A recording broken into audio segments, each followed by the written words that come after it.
high everyone हामी चाहिँ यहाँ असिन पसिन देखिरहनु भएको होला तपाईँहरूले हामी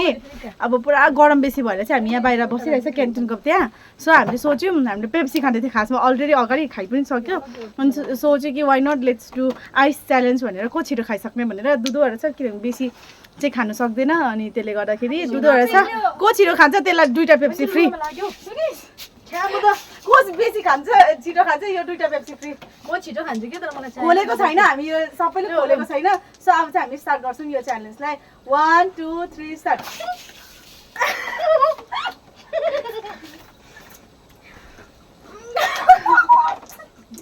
मैमा जान के हो ओए कत्रो खाइसक्यो त मरिन्छ होला सुसार म चाहिँ हाँस्दै ठिकै हुनेछ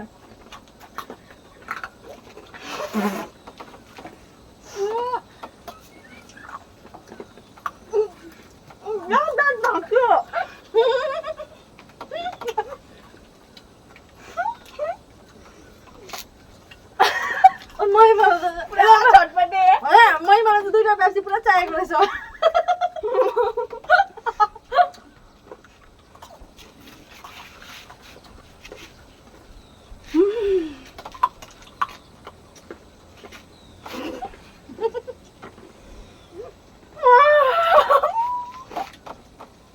रेखाको त 2टा पेप्सी उसकै सक्नु अहिले त फ्याँक्यो चिल्लो भएर देखाउनुपर्छ डिस्क्वालिफाई हुन्छ चाहिँ मैले सबै खाएँ त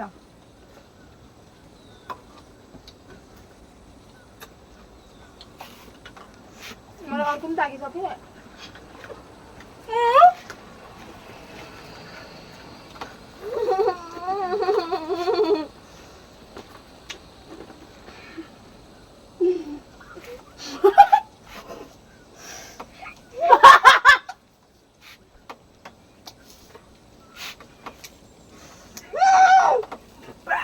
हाम्रो महिमालाई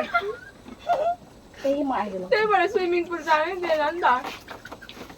कति चाहिँ खाइसक्यो आफै मुर्सिए खान्छ मेरो दुःख हामीले टबाउनु भएन के महिमाले दुध खाइ गाई त लुटी मात्रै हेर्दा मात्रै खानु छिटो छ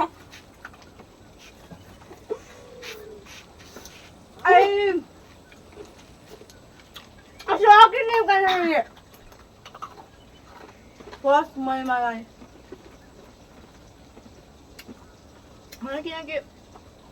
म त मैले पनि जित्छु जस्तो फिल भएको थियो त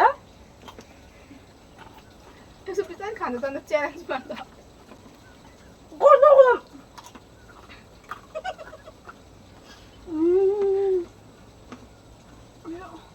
दुईजनामा कोही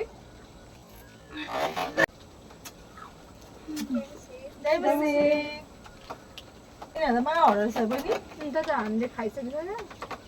मोट त यस्तो भएको छु है महिमा बिचमा बसेर कति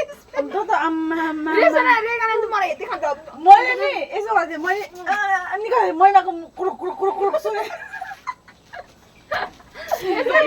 यो निकाले तरिका त सो गाइस महिमा फर्स्ट रेखा सेकेन्ड